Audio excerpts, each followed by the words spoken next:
اور تمہارے دل کی آنکھیں روشن ہو جائیں۔ اگر آپ کے پاس آنکھیں نہ ہوں تو آپ کی پوری زندگی کیا ہوتی ہے؟ تاریکی ہوتی ہے۔ اسی طرح ایک انسان بھی جب تک خدا اس کی روحانی آنکھیں نہیں کھولتا وہ کچھ بھی نہیں دیکھ پاتا، اور خدا جب آنکھیں کھولتا ہے تو انسان کو کلیئر نظر آنا شروع ہو جاتا ہے۔ آپ کے دل کی آنکھیں روشن ہو جائیں تاکہ آپ ان تمام برکات کو دیکھ سکیں، تم اور زیادہ خداوند کی ان برکات کو دیکھ سکو جو کہ اس دنیا میں موجود ہیں۔ جیسے جیسے آنکھیں روشن ہوتی ہیں، آنکھیں کھلتی ہیں، ہم ایکسپیرینس کرتے ہیں، لیکن اگر آپ کی روحانی آنکھیں بند ہیں تو آپ ان کو کبھی بھی نہیں دیکھ پائیں گے۔ مسیح میں آپ سب کو سلام۔ ہم خداوند کے پاک کلام میں سے پڑھیں گے افسیوں کے نام پولس رسول کا خط، اس کا پہلا باب اور اس کی 18 سے 20 آیت تک۔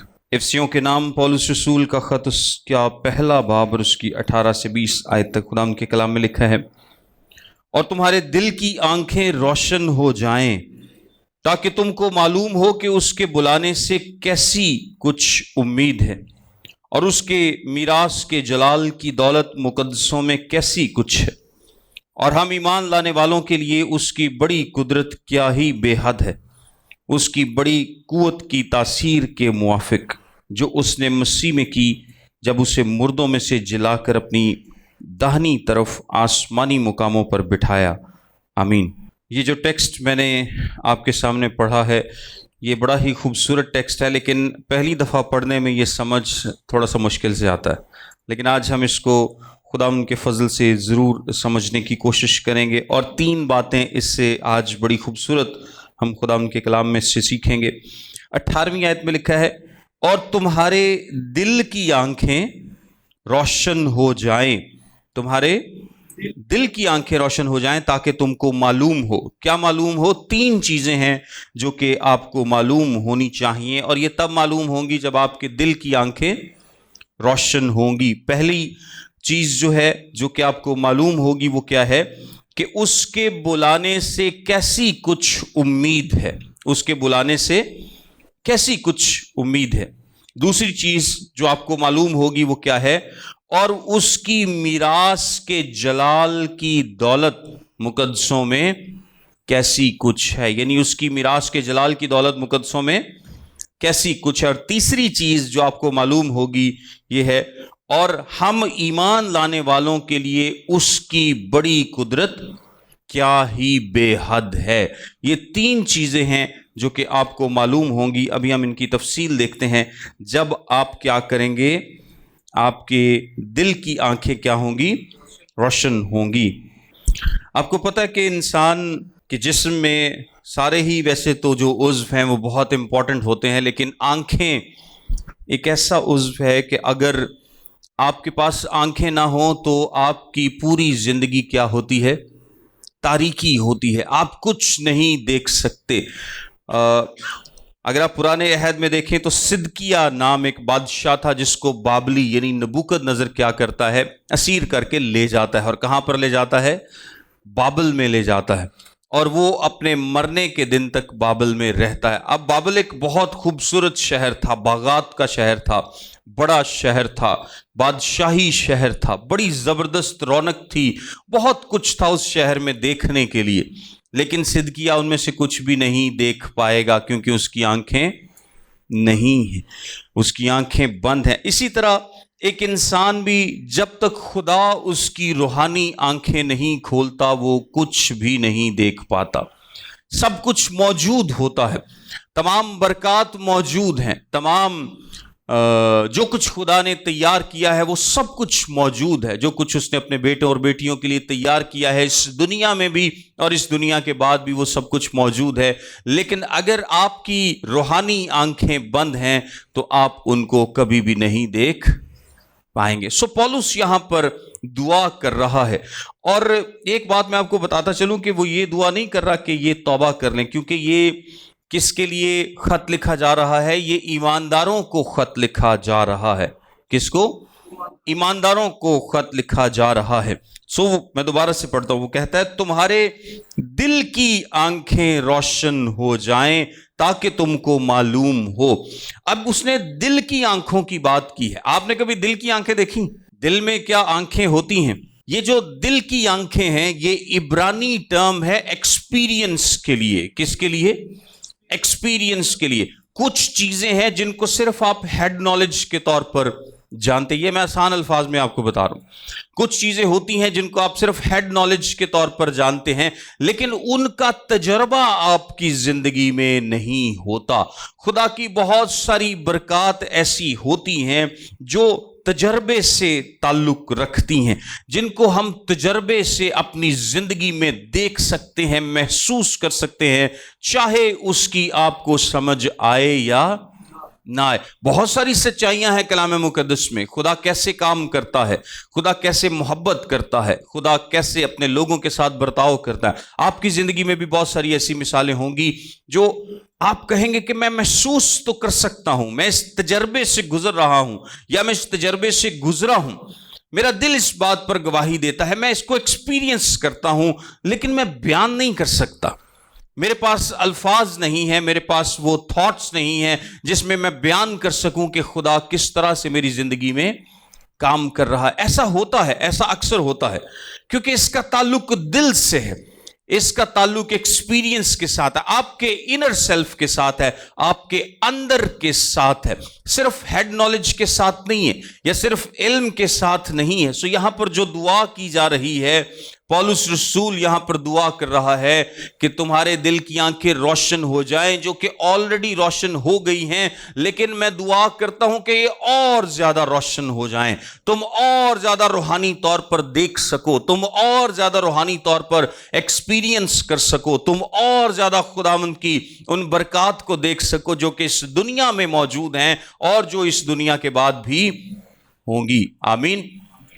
یہ دل کا جو کانسیپٹ ہے یہ بڑا اہم ہے، اور خداوند ہمیں فضل عطا کرے تاکہ ہم دل کی آنکھوں سے دیکھتے رہیں، اور تب تک دیکھتے رہیں جب تک ہم اس آسمانی یروشلیم کو نہیں دیکھ لیتے اور ہمیشہ کے لیے خدا کے پاس نہیں چلے جاتے۔ آمین۔ جب آپ کے دل کی آنکھیں روشن ہوتی ہیں، اور دل کی آنکھیں روشن ہونے سے میں نے آپ کو بتایا کہ صرف اس کا مطلب علم نہیں ہے، روحانی طور پر صرف جاننا نہیں ہے، بلکہ اس سے بڑھ کر ہے، روحانی طور پر ایکسپیرینس کرنا ہے اس سچویشن میں۔ اسی لیے دل کی بات کی گئی ہے، دماغ کی بات نہیں کی گئی، صرف نالج کی انفارمیشن کی بات نہیں کی گئی، بلکہ دل کی بات کی گئی۔ اور جب بھی دل کی بات کی جاتی ہے تو اس کا مطلب ہے کہ انسان پورے کا پورا اس میں انوالو ہوتا ہے، شامل ہوتا ہے۔ جو بات اندر سے نکلتی ہے، جس میں آپ کی پوری شخصیت شامل ہوتی ہے، نہ کہ صرف آپ کے پاس علم ہوتا ہے۔ بعض اوقات میں ایک چھوٹی سی مثال دیتا ہوں، کسی کے لیے ہم اگر دکھ بھی کریں تو دماغی طور پر ہم سوچتے ہیں کہ ہاں یار کافی زیادہ پریشانی ہے، ایسا ہے کہ نہیں؟ ہم کوئی ویڈیو دیکھ لیں یا ادھر ادھر کسی کے بارے میں سنیں تو ہم کیا کہتے ہیں کہ ہاں بڑا افسوس ہوا، کیسے گزارا ہوگا، یہ کیسے ہوگا، وہ کیسے ہوگا۔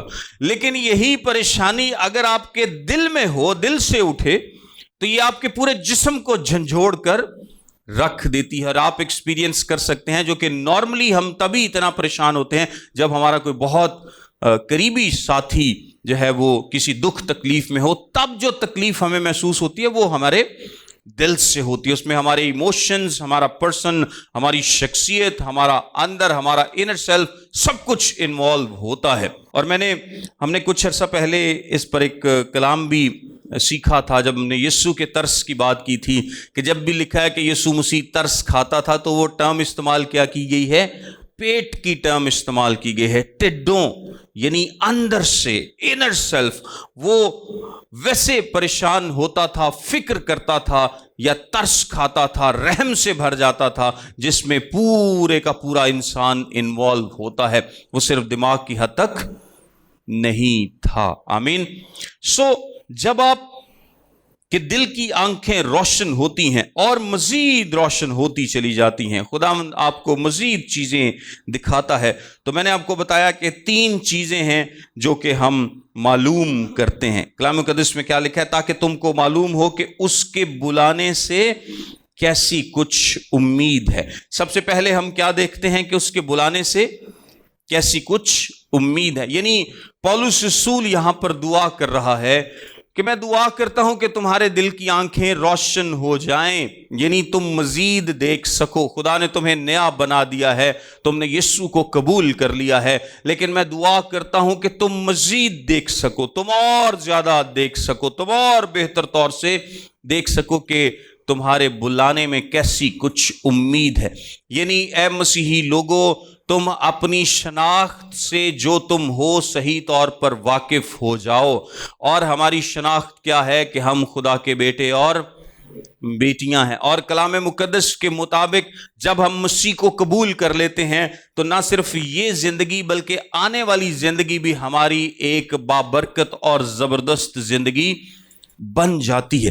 وہ چاہتا ہے کہ، اور وہ دعا کرتا ہے کہ میں دعا کرتا ہوں کہ تمہاری آنکھیں کھلیں تاکہ تم ایکسپیرینس کر سکو، تاکہ تم دیکھ سکو، تاکہ تم تجربہ کر سکو، محسوس کر سکو، اس بات کو ذہن میں بٹھا سکو کہ تمہارے بلانے میں کیسی کچھ امید ہے.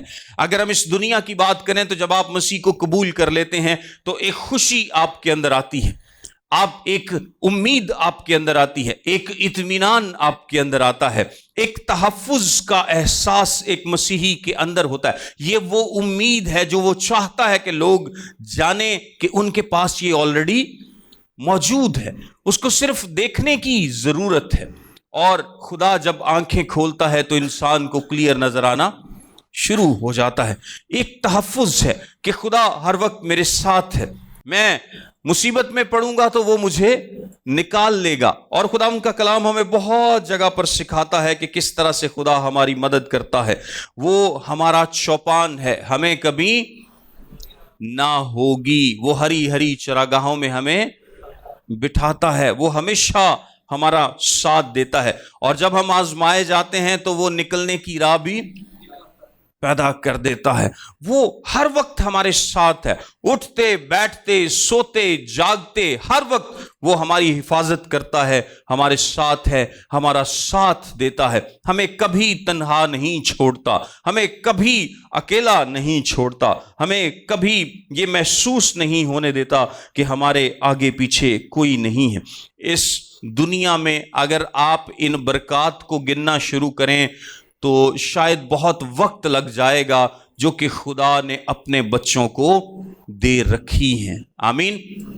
یہ جو برکات ہیں یہ اتنی زیادہ ہیں، اتنی زبردست ہیں کہ غیر ایماندار کے مقابلے میں اگر کوئی یہ سوچے کہ میں توبہ نہیں کروں گا، میں، یا کوئی آخرت نہیں ہے، اگر آپ یہ بھی سوچ لیں کہ اگلی کوئی زندگی نہیں ہے، پھر بھی ایک ایماندار کی زندگی جو اس دنیا میں ہے اس سے بہتر زندگی نہیں ہو سکتی. یہ آپ کمپیئر کر کے دیکھ لیں کہ اگر آپ ایک ایماندار کی زندگی گزارتے ہیں، اگر آنے والی کوئی زندگی نہ بھی ہو تو اس زندگی سے بہتر اور زندگی نہیں ہو سکتی. کیونکہ جو لوگ مسیح میں زندگی نہیں گزارتے ان کی زندگیاں خالی ہیں، ادھوری ہیں، محبت سے خالی ہیں، اطمینان سے خالی ہیں، تسلی سے خالی ہیں. نہ صرف اس زندگی میں بلکہ جب ہم آسمان پر جائیں گے تو ہمیں جلالی بدن دیا جائے گا، ہم عدالت سے بچ جائیں گے، ہم پر سزا کا حکم نہیں ہوگا. کیونکہ کلام مقدس کیا کہتا ہے کہ جو مسیح یسوع میں ہے ان پر سزا کا حکم نہیں ہے. خدا ہمیں اپنے ساتھ تخت پر بٹھائے گا، اپنی میراث میں اس نے ہمیں شامل کیا ہے، اس نے ہمیں فرشتوں سے برتر بنایا ہے، اس نے ہمیں ایک زبردست مقام دیا ہے، اس نے آسمان میں ہمارے لیے جگہ تیار کی ہے، اس نے ایک نیا شہر ہمارے لیے تیار کیا ہے. کیا یہ سب کچھ فرشتوں کے لیے کیا گیا؟ نہیں کیا گیا. یہ سب کچھ آپ لوگوں کے لیے کیا گیا، یہ سب کچھ ایمانداروں کے لیے کیا گیا ہے. اور ایماندار ہمیشہ خدا ان کے ساتھ رہیں گے، اس کی حضوری میں رہیں گے، اس کے نام کو مبارک کہیں گے. یہ سب پریویلیجز عزیزو آپ کے لیے ہیں. میں ان تمام پریویلیجز کی ڈیٹیل میں بہت زیادہ نہیں جا رہا کیونکہ ہم آلریڈی ان پر سیکھتے رہتے ہیں، لیکن بتانے کا مقصد یہ ہے کہ پولس رسول سب سے پہلی دعا یہاں پر کیا کرتا ہے کہ میں دعا کرتا ہوں کہ تمہاری آنکھیں کھل جائیں تاکہ تم دیکھ سکو کہ تمہارے بلانے میں کیسی کچھ امید ہے۔ اے مسیحی لوگو، اس دنیا میں بھی تم بابرکت ہوگے، آنے والی دنیا میں بھی تم بابرکت ہوگے، اور دیر از نو کمپیریزن، اس کا کوئی کمپیریزن ہی نہیں ہو سکتا۔ آئیے دوسری بات کی جانب بڑھتے ہیں۔ پھر وہ کہتا ہے دوسری بات، اور تمہارے دل کی آنکھیں روشن ہو جائیں تاکہ تم کو معلوم ہو کہ اس کے بلانے سے کیسی کچھ امید ہے، اور اس کے میراث کے جلال کی دولت مقدسوں میں کیسی کچھ ہے۔ یہ ٹرم تھوڑی سی مشکل ہے اور اس کے دو مطلب نکلتے ہیں، میں دونوں آپ کو بتاتا ہوں۔ یہاں پر لکھا ہے اس کی میراث کے جلال کی دولت مقدسوں میں کیسی کچھ ہے۔ پہلا اس کا مطلب یہ لیا جاتا ہے کہ یہ جو دولت کی ذکر یعنی میراث کا جو ذکر ہو رہا ہے، یہ مقدسوں کی میراث ہے۔ یہ کس کی میراث ہے؟ مقدسوں کی میراث۔ اور اگر آپ میرے ساتھ، میں دو آیتیں آپ کے سامنے پڑھتا ہوں، اسی باب کی 11ویں اور 14ویں آیت۔ 11ویں آیت میں لکھا ہے اسی میں ہم بھی اس کے ارادے کے موافق جو اپنی مرضی کی مصلحت سے سب کچھ کرتا ہے پیشتر سے مقرر ہو کر میراث بنے۔ 11ویں آیت کیا بتاتی ہے کہ میراث کون ہے؟ ہم میراث ہیں۔ میراث کون ہے؟ ہم میراث ہیں۔ اور 14ویں آیت میں کیا لکھا ہے؟ وہی خدا کی ملکیت کی مخلصی کے لیے ہماری میراث کا بیانہ ہے تاکہ اس کے جلال کی ستائش ہو۔ یعنی افسیوں کا خط ان دونوں کانسیپٹس کو بیان کرتا ہے کہ ہم خدا کی کیا ہیں؟ میراث ہیں، اور ہماری میراث کا کانسیپٹ بھی یعنی جو آسمانی مقاموں میں ہم کو سب کچھ حاصل ہوگا کلام مقدس بیان کرتا ہے۔ لیکن اس آیت میں جیسا میں نے آپ کو پہلے بتایا کہ ہماری میراث کی بجائے ہم میراث ہیں، یہ کانسیپٹ بیان کیا گیا ہے۔ زیادہ تر لوگ اس کو مانتے ہیں کہ یہاں پر کانسیپٹ جو بیان کیا گیا ہے وہ کیا ہے کہ ہم میراث ہیں۔ اب دوبارہ سے اس کو پڑھیں، اور اس کی میراث کے جلال کی دولت مقدسوں میں کیسی کچھ ہے۔ پہلی بات میں نے آپ کو بتائی کہ اس کے بلانے میں کیسی کچھ امید ہے، اور دوسری بات جو میں آپ کو بتانے لگا ہوں وہ یہ ہے کہ ہم اس کی کیا ہیں؟ میراث ہیں، اور اس میراث کے جلال کی دولت کیسی ہے، یعنی یہ میراث کتنی زبردست ہے۔ آسان الفاظ میں وہ یہ بتا رہا ہے۔ پہلے نمبر پر وہ بتاتا ہے کہ ہماری کالنگ کتنی زبردست ہے، ہماری امید کتنی زبردست ہے، اور اب وہ بتا رہا ہے کہ ہم جو خدا کی میراث ہیں یہ میراث کتنی زبردست ہے۔ آئیے اس کے بارے میں تھوڑا سا پڑھتے ہیں۔ اور جیسا کہ میں نے آپ کو بتایا کہ آپ اگر اس کی باقی ساری کریشن پر غور کریں کہ اس نے پہاڑ، وادی، فرشتے، دنیا سب کچھ بنایا ہے، لیکن سب سے قیمتی اور سب سے عزیز وہ کن کو جانتا ہے؟ اپنے لوگوں کو۔ سب سے قیمتی اور سب سے عظیم خداوند کن کو جانتا ہے؟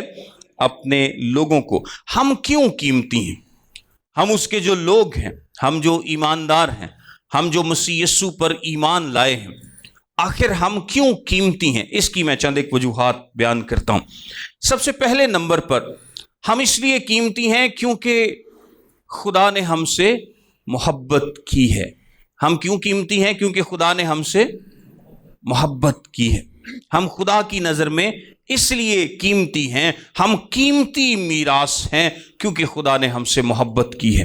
ایک پتھر بھی کہتے ہیں کہ اگر آپ اس کے ساتھ وقت گزاریں اور کافی وقت گزاریں اور وہ آپ کو اچھا لگے تو وہ آپ کو سونے سے زیادہ عزیز ہوگا۔ کیوں؟ کیونکہ آپ اس کو چاہتے ہیں۔ کوئی بھی چیز ہو سکتی ہے، کوئی دنیاوی چیز لے لیں، پتھر سے مراد کوئی بھی ایسی چیز جس کی آپ قدر کرتے ہیں، اگر آپ اس کے ساتھ بہت سارا وقت گزارتے ہیں اور اس کو پسند کرتے ہیں تو وہ آپ کے لیے قیمتی بن جاتی ہے۔ جس چیز سے آپ محبت کرتے ہیں وہ آپ کے لیے قیمتی بن جاتی ہے۔ اور یسوع مسیح نے ہم سے کب سے محبت کی ہے؟ ازل سے۔ خدا نے کب سے اپنے لوگوں سے محبت کی ہے؟ ازل سے محبت کی ہے۔ اور آپ ایک مثال کو سمجھ سکتے ہیں کہ ہمارے گھروں میں جو ہماری مائیں ہوتی ہیں، اگر ان کے پاس کوئی پرانی چیز ہو، کوئی پرانی کوئی ڈولیاں شولیاں جمیں ہوندیاں سی یا کوئی پیٹی شیٹی یہ وہ کی خیال ہے وہ نہ وہ ویچن دیندیاں سی نہ سٹن دیندیاں سی، تے وہ سارے ویکھ کے کہندے سی یہ کی ہے، اس میں کچھ قیمتی نہیں ہے، یہ لکڑی کی ایک پرانی سی الماری ہے، آپ کیوں اس سے اتنا پیار کرتی ہیں؟ لیکن وہ کیا کہتی ہے کہ نہیں، میرے ساتھ اس کا وقت گزرا ہے، کسی اور کے لیے قیمتی ہو یا نہ ہو لیکن ان کے لیے وہ کیا ہے، قیمتی ہے۔ اور خدا جو ازل سے ہم سے محبت کرتا ہے، ہم اس لیے نہیں قیمتی کہ ہمارے اندر کوئی چیز موجود ہے یا ہم دوسروں سے بہتر ہیں، ہم اس لیے قیمتی ہیں کیونکہ خدا ازل سے ہم سے کیا کرتا آیا ہے، محبت کرتا آیا ہے۔ اور جب آپ اتنی دیر سے کسی سے محبت کرتے آئے ہوں تو وہ آپ کے لیے کیا ہو جاتی ہے، قیمتی ہو جاتی ہے۔ ہم اس لیے قیمتی ہیں کیونکہ خدا طویل عرصے سے ہم سے کیا کرتا ہے، محبت کرتا ہے۔ اور یہ بڑی زبردست بات ہے، اور ہم خدا کا شکر ادا کرتے ہیں کیونکہ اس میں ہمارا کچھ کرنا نہیں ہے، یہ کس کا کام ہے، یہ خدا کا کام ہے۔ پھر ہم جو اس کی میراث ہیں، ہم اس لیے قیمتی ہیں کیونکہ اس نے اپنی حکمت کی بے شمار دولت ہم پر کیا کی ہے، خرچ کی ہے۔ وہ ہمارے بارے میں سوچتا ہے، وہ ہمارے بارے میں خیال کرتا ہے۔ اگر میں آپ کے سامنے دو حوالے پڑھوں گا کوئکلی، زبور 40 اس کی 5ویں آیت، اس میں لکھا ہے، اے خداوند میرے خدا، جو عجیب کام تو نے کیے اور تیرے خیال جو ہماری طرف ہیں وہ بہت سے ہیں۔ وہ کتنے ہیں؟ بہت سے ہیں، میں ان کو تیرے حضور ترتیب نہیں دے سکتا۔ پھر زبور 139 میں لکھا ہے، اے خدا تیرے خیال میرے لیے کیسے بیش بہا ہیں، ان کا مجموعہ کیسا بڑا ہے۔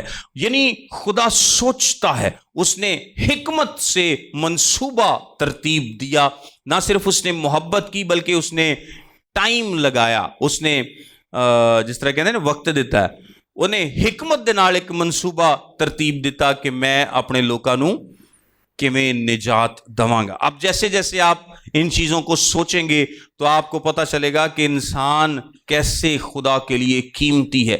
یہ اس نے کسی اور کے لیے نہیں کیا بلکہ یہ کس کے لیے کیا ہے، یہ ہمارے لیے کیا ہے۔ اور تیسرے نمبر پر ہم اس لیے قیمتی ہیں کیونکہ ہم ایک ایسی مخلوق ہیں جس کے لیے وہ خود اس زمین پر آ گیا۔ ہم ایسی مخلوق ہیں جس کے لیے وہ خود اس زمین پر آیا، اس نے انسان کا روپ اپنایا اور اس نے انسانی جسم لیا اور اس نے ہمارے لیے صلیبی موت تک برداشت کی۔ نہ اس نے پہاڑوں کے لیے یہ کام کیا، نہ اس نے فرشتوں کے لیے یہ کام کیا، اس نے کسی اور مخلوق کے لیے یہ کام نہیں کیا، اس نے میرے اور آپ کے لیے یہ کام کیا کہ وہ خود زمین پر آیا۔ سو اس نے ازل سے ہم سے محبت کی ہے، آمین، اس لیے ہم قیمتی ہیں۔ اس نے وقت گزارا ہے، اور جب آپ بہت وقت کسی کے لیے گزارتے ہیں، آپ اس سے محبت کرتے ہیں، تو اس سے زیادہ قیمتی آپ کے لیے کوئی نہیں ہوتا۔ آپ رشتوں میں دیکھ سکتے ہیں، ایون آپ چیزوں تک میں دیکھ سکتے ہیں کہ جس چیز کے ساتھ آپ زیادہ وقت گزار لیں آپ کو اس کے ساتھ محبت ہوتی ہے اور آپ اس کو دوسری چیزوں سے قیمتی گردانتے ہیں۔ پھر اس نے اپنی حکمت کو ہم پر انویسٹ کیا ہے، اس نے منصوبہ نجات کا منصوبہ بنایا ہے، وہ ہمارے بارے میں سوچتا ہے، وہ ہمارے بارے میں خیال کرتا ہے، اور اس دنیا کا خالق اور مالک اگر ہمارے بارے میں خیال کرتا ہے تو ہم کیا ہیں، اس کی نگاہ میں قیمتی ہیں۔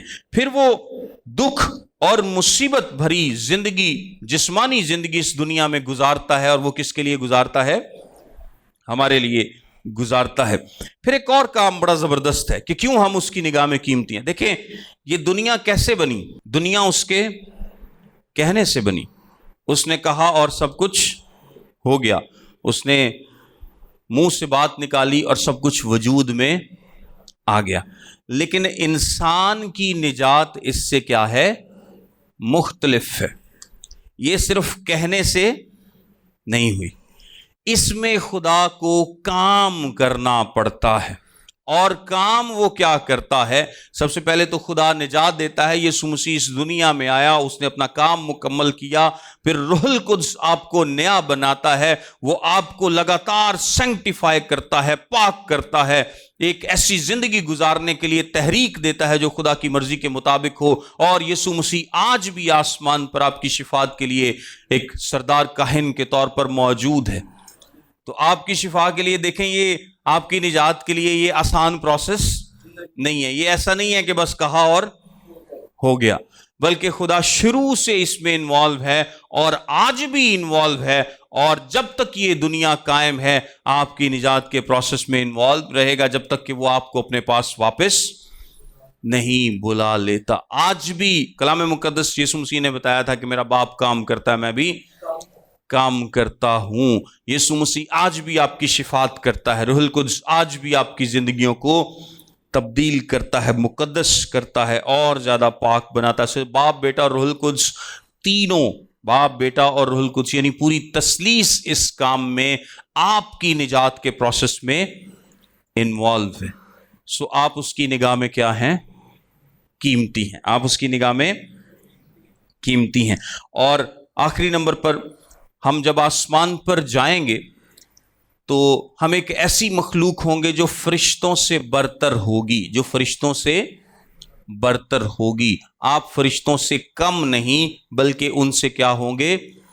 برتر ہوں گے۔ آپ تخت پر بیٹھیں گے، آپ انصاف کریں گے، آپ خدا کے نام کو جلال دیں گے، آپ کو بہت کچھ حاصل ہوگا جو فرشتوں کو حاصل نہیں ہے، اور آپ ایک ایسی مخلوق ہوں گے آسمان پر جو جلالی بدن کے ساتھ وہاں پر موجود ہوگی۔ باقی جو مخلوقات ہیں، جو فرشتے ہیں، وہ روحانی طور پر موجود ہیں، لیکن آپ جلالی طور پر موجود ہوں گے۔ آپ سب سے ڈیفرنٹ ہوں گے۔ یہ خدا کا فضل ہے جو اس نے ہم پر کیا ہے، کیونکہ وہ ہم سے پیار کرتا ہے۔ سو آپ قیمتی ہیں۔ پہلی بات وہ کیا بتاتا ہے؟ میں دوبارہ سے پڑھتا ہوں 18ویں آیت سے، اور تمہارے دل کی آنکھیں روشن ہو جائیں تاکہ تم کو معلوم ہو کہ اس کے بلانے سے کیسی کچھ امید ہے۔ یعنی اے مسیحی بھائیوں، میں دعا کرتا ہوں کہ تمہارے دل کی آنکھیں کھل جائیں تاکہ تم کو معلوم ہو کہ تمہاری امید کتنی بڑی ہے، کتنی افضل ہے، اس دنیا میں بھی اور آنے والی دنیا میں بھی، آنے والی زندگی میں بھی۔ اور دوسرے نمبر پر اس کی میراث کے جلال کی دولت مقدسوں میں کیسی کچھ ہے، یعنی مقدسین جو کہ خدا کی میراث ہیں، جو کہ خدا کی اس کے جلال کی دولت کیسی ہے۔ اور اس کے جلال کی دولت کا سبب کیا ہے؟ خدا کی محبت ہے، خدا کی حکمت ہے، اس کا اس دنیا میں آ جانا ہے، اس کا لگاتار آپ پر نظر رکھنا ہے، اس کا آپ سے محبت کرنا ہے، اس کا آپ کو نجات دینا ہے، اس کا آپ کو خاص مقام دینا ہے، اور آنے والی زندگی میں بھی ایک بہت خاص مقام دینا ہے۔ یہ آپ کے جلال کی کیا ہے؟ اس کے مقدسوں کی میراث کے جلال کی کیا ہے؟ دولت ہے۔ سو اے مسیحی لوگوں، میں چاہتا ہوں کہ تم ان باتوں کو سمجھ لو، جان لو، کیونکہ جب جان لو گے، سمجھ لو گے، تو تم اپنی زندگی کو اور بہتر اور خوبصورت طریقے سے گزار سکتے ہو۔ آمین۔ جب آپ جان جاتے ہیں کہ آپ کی ویلیو کیا ہے، جب آپ جان جاتے ہیں کہ آپ کتنے قیمتی ہیں، تو تب آپ کی زندگی گزارنے کا جو طریقہ ہے وہ بھی تبدیل ہو جاتا ہے۔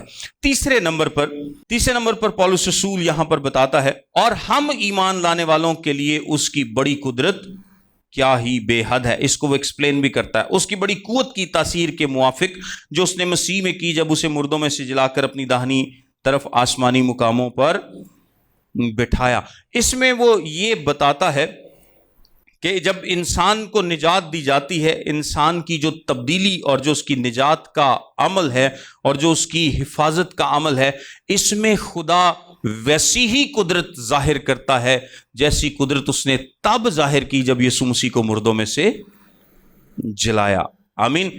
دوبارہ سے پڑھتے ہیں، اور ہم ایمان لانے والوں کے لیے اس کی بڑی قدرت کیا ہی بے حد ہے، اس کی بڑی قوت کی تاثیر کے موافق جو اس نے مسیح میں کی، جب اسے مردوں میں سے جلا کر اپنی داہنی طرف آسمانی مقاموں پر بٹھایا۔ یعنی یسوع نے موت پر فتح پائی، خدا نے اسے مردوں میں سے جلایا، اور خدا نے اپنی بہت بڑی قدرت کا اظہار کیا۔ اسی طرح جب ایک ایماندار نجات پاتا ہے، ایک ایماندار زندگی پاتا ہے، تو خدا ویسی ہی قدرت کا اظہار کرتا ہے، خدا ویسی ہی قدرت کا اظہار کرتا ہے۔ سو آپ کیا ہیں؟ آپ قیمتی ہیں، آپ خدا کے نزدیک کیا ہیں؟ قیمتی ہیں، آپ اس کے لوگ ہیں، آپ اس کی چراگاہ کی بھیڑیں ہیں، وہ آپ کا چوپان ہے، وہ آپ سے پیار کرتا ہے، وہ آپ سے محبت کرتا ہے۔ اور پولس رسول یہاں پر دعا کر رہا ہے کہ اور بھی بہت ساری باتیں ہیں بتانے کے لیے، لیکن وہ 3 باتیں بتا کر لوگوں کو احساس دلاتا ہے کہ میں چاہتا ہوں کہ تمہارے دل کی آنکھیں کھل جائیں تاکہ تم ان باتوں کو معلوم کر سکو، تاکہ تم ان باتوں کو معلوم کر سکو۔ اور ایک مسیحی کے لیے بہت ضروری ہے کہ وہ اس بات کو جان لے کہ مسیح میں اس کی شناخت کیا ہے، مسیح میں وہ کون ہے، وہ اس کے پاس کیا کیا پریویلیجز حاصل ہیں، وہ جان سکے، وہ اس کو ان باتوں کا علم ہو کہ وہ خدا کے نزدیک کتنا قیمتی ہے، اس دنیا میں بھی اور آنے والی دنیا میں بھی۔ اور ہم بھی یہی دعا کرتے ہیں کہ آپ جانیں، آپ ان باتوں کو جانیں اور آپ ان باتوں کو نظر انداز نہ کریں۔ اگر آپ نے یسوع مسیح کو قبول نہیں کیا تو بہت کچھ ہے کھو دینے کے لیے، تو کھو دینے کے لیے بہت کچھ ہے۔ یہ تمام باتیں جن کا ہم نے ذکر کیا ہے، ان میں سے ایک بھی آپ کی نہیں ہوگی اگر آپ نے یسوع مسیح کو قبول نہیں کیا۔ لیکن اگر آپ نے یسوع مسیح کو قبول کیا ہے اور آپ سستی کا شکار ہیں، لاغر پن کا شکار ہیں، یا آپ خداوند کے حضور اپنے آپ کو سرنڈر نہیں کرتے، آپ کی روحانی آنکھیں اس طرح سے نہیں کھلیں، آپ کے دل کی آنکھیں اس طرح سے نہیں دیکھ پا رہی، تو ہم دعا کرتے ہیں کہ آپ کے دل کی آنکھیں کھلیں اور آپ ویسے دیکھ سکیں جیسے خدا چاہتا ہے، ویسے دیکھ سکیں جیسے خدا چاہتا ہے۔ اور ایک مثال بڑی زبردست مجھے یاد آ رہی ہے کہ جب الیشا اور اس کا خادم موجود تھے اور پوری آرامی جو آرمی ہے وہ کیا کرتی ہے، وہ ان کو پکڑنے کے لیے آتی ہے، وہاں پر موجود الیشا اور اس کا خادم موجود ہیں، تو الیشا کیا دعا کرتا ہے؟ اس کی آنکھیں کھول دے۔ تو کیا الیشا نے یہ دعا کی کہ اے خدا تو فرشتوں کو بھیج دے؟ الیشا نے یہ دعا نہیں کی، بلکہ الیشا نے کیا دعا کی ہے کہ اے خدا اس کی آنکھیں کھول دے۔ مدد پہلے سے موجود ہے، برکت پہلے سے موجود ہے، صرف آنکھیں کھلنے کی ضرورت ہے تاکہ آپ اس مدد کو، اس برکت کو دیکھ سکیں، اور وہ پہلے سے موجود ہے۔ اسی طرح ایک مسیحی کی زندگی میں تمام برکات پہلے سے موجود ہے، لیکن آپ اس لیے ان کا ایکسپیرینس نہیں کر پاتے، آپ اس لیے ان کو جی نہیں پاتے کیونکہ آپ کے دل کی آنکھیں اس طرح سے روشن نہیں ہیں۔ سو دعا کیا ہے؟ دعا یہ ہے کہ آپ کے دل کی آنکھیں روشن ہو جائیں تاکہ آپ ان تمام برکات کو دیکھ سکیں، ان کو انجوائے کر سکیں، ان سے محظوظ ہو سکیں، نہ صرف اس دنیا میں بلکہ آنے والی دنیا میں بھی۔ اور یہی ہم بھی آپ کے لیے دعا کرتے ہیں کہ خدا آپ کے دل کی آنکھیں کھولے، تاکہ اگر آپ ابھی تک اس ایکسپیرینس کو اپنی زندگی میں نہیں رکھتے، آپ ابھی تک ان ساری برکات کا تجربہ آپ نے نہیں کیا، تو خدا یہ برکات وہ نہیں ہے جو کہ ایک مسیحی کے لیے خدا پیدا کرے گا، یہ آلریڈی ایک مسیحی کے لیے اویلیبل ہے۔ لیکن جیسے ہی آپ کے دل کی آنکھیں کھلیں گی، آپ میچور ہوں گے، آپ ان برکات کا تجربہ کرنا شروع کر دیں گے، یہ آپ کے لیے آلریڈی اویلیبل ہیں، مہیا کی گئی ہیں۔ سو ایک بڑا خوبصورت جملہ ہے اور میں ضرور آپ لوگوں کے سامنے شیئر کرنا چاہوں گا کہ جب بھی کلام سٹیج سے، پلپٹ سے سنایا جاتا ہے تو یہ بیسیکلی روٹی ہے جو کہ آپ لوگوں کے لیے، آپ لوگوں کو دی جاتی ہے۔ یہ کیا ہے؟ روٹی ہے۔ اور بہتر یہ ہے کہ کچھ اس میں سے کھا لی جائے، جتنی آپ کھا سکتے ہیں، باقی آپ اپنے ساتھ گھر لے جائیں اور اس کو کھاتے رہیں۔ اس کو کیا کریں؟ کھاتے رہیں۔ اس روٹی کو، یعنی یہاں سے روٹی پیش کی گئی، آپ اس روٹی کو لے جائیں، کچھ یہاں پہ کھا لیں، کچھ اپنے ساتھ گھر پہ کھائیں، لیکن کھائیں ضرور، لیکن کھائیں ضرور. اور جو ہماری امید ہے وہ خداوند یسوع مسیح پر ہے. اور میں کلاس میں چھوٹی سی بات آپ کو بتانا چاہوں گا کہ جس طرح انسان باہر نکلتا ہے تو وہ تھوڑا سا کیش لے کے نکلتا ہے. جیب میں اس کے پاس 1000 2000 5 10,000 عموماً تھوڑا سا کیش لے کے نکلتا ہے، لیکن اصل دولت اس نے کہاں پہ رکھی ہوتی ہے؟ بینک میں رکھی ہوتی. تو اسی طرح ہماری اصل دولت ہمارے امید کے بینک میں ہے. اور یہ جو اس دنیا میں ہم خوشیاں جو ہمیں اویلیبل ہیں، یہ تو چھوٹا سا کیش ہے جو کہ ہم اس دنیا میں وقتی طور پہ استعمال کر رہے ہیں. سمجھے آپ اس بات کو؟ اس دنیا میں جو خوشی، اطمینان، شادمانی، تسلی، سکون، خدا کا ساتھ، یہ سب کچھ ہمیں اویلیبل ہے، جس کو ہم پھر بھی اس لیے ایکسپیرینس نہیں کر پاتے کیونکہ ہمارے دل کی آنکھیں اس طرح سے روشن نہیں ہیں، اس طرح سے آگے میچور نہیں ہوتے. جیسے جیسے آنکھیں روشن ہوتی ہیں، آنکھیں کھلتی ہیں، ہم ایکسپیرینس کرتے ہیں. لیکن پھر بھی میں آپ کو بتاتا چلوں کہ اس دنیا میں موجود جتنی بھی برکات ہیں ان کا کوئی مقابلہ نہیں ہے جو کہ آسمان پر ہوں گی. کلام مقدس کیا کہتا ہے کہ وہ جلال کون سا ہے؟ از حد بھاری اور ابدی جلال ہے. اس کا اس دنیا کی کسی چیز سے مقابلہ نہیں ہے. سو یہ کیش ہے. اصل دولت آپ کے امید کے بینک میں جمع ہے، اور وہ آپ کو تب ملے گی جب آپ آسمان پر جائیں گے. اس دنیا میں جتنی ضرورت ہے وہ نہ کیش خدا نے سانو دیتا ہے. آمین. God bless you all.